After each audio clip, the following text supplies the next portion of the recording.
kelompok I yang beranggotakan 6 orang. Yang pertama saya sendiri atas nama Risdasri, Dan saya Reski Fadila Kasim.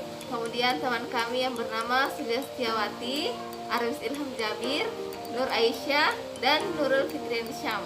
Nah, jadi proyek STEM yang kelompok kami buat itu adalah jembatan hidrolik. Untuk langkah-langkah pembuatannya silakan dilihat pada video berikut.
Nah, jadi jembatan yang pertama yang kami buat itu hanya mampu menampung masing-masing sisinya itu 31 kelereng.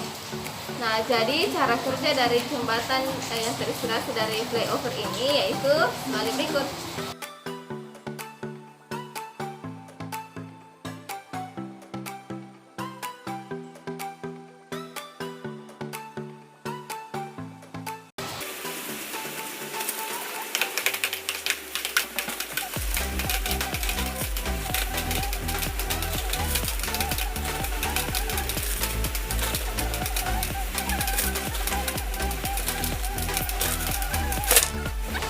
Nah, jadi untuk jembatan yang kedua ini hanya dapat menampung masing-masing di masing-masing gelas itu hanya menampung 54 kelereng.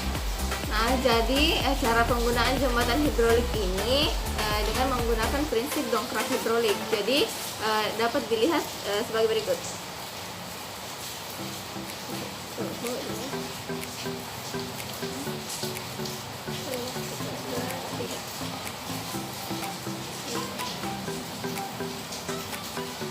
Nah, ide dari proyek STEM yang kami buat ini adalah sebuah jembatan yang dimana di bawahnya itu dilalui oleh kapal pesiar. Jadi agar tidak menghambat lajunya kapal pesiar tersebut, maka jembatan itu dibuat sedemikian sehingga kapalnya bisa lewat melalui bawah jembatan ini.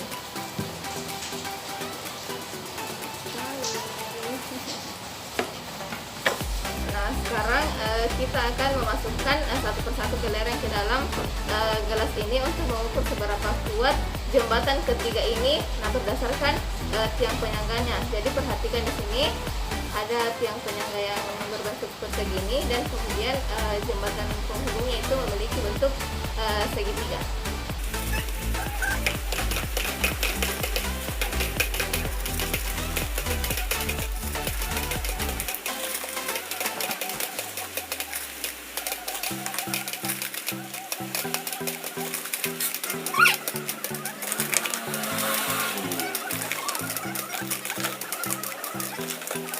Ketujuh masing-masing. Nah, dari ketiga jembatan yang sudah kami uji coba, ternyata jembatan ketiga adalah salah satu jembatan yang paling kokoh yang dapat menampung sampai dengan 77 kelereng pada masing-masing sisinya. Nah, untuk selanjutnya adalah kita uji coba jembatan ini seberapa kuat dapat mengangkat beban. Nah, untuk uji cobanya ini kita menggunakan kelereng dengan digantungkan di setiap ujung jembatan. Baik, kita mulai.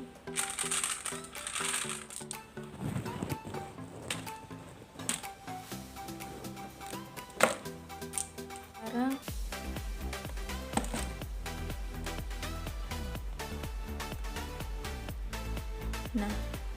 kita lihat bahwa jembatan sudah tidak kuat mengangkat bebannya jika kelerengnya itu sudah mencapai lebih dari 35 kelereng.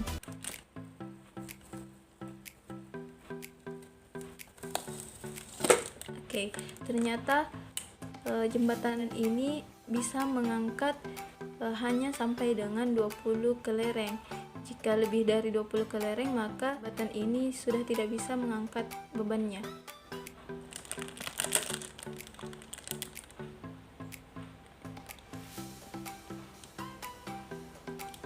Nah, ternyata jembatan yang kedua ini masih bisa mengangkat beban sebanyak 30 buah kelereng. Nah, untuk yang selanjutnya kita tambah.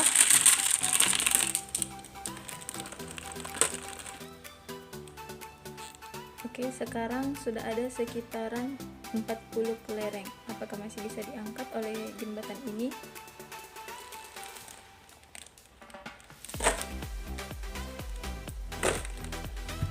Ternyata jembatan yang kedua ini sudah tidak bisa mengangkat beban sebanyak 40 kelereng. Jadi batasnya hanya sampai dengan 30-an kelereng.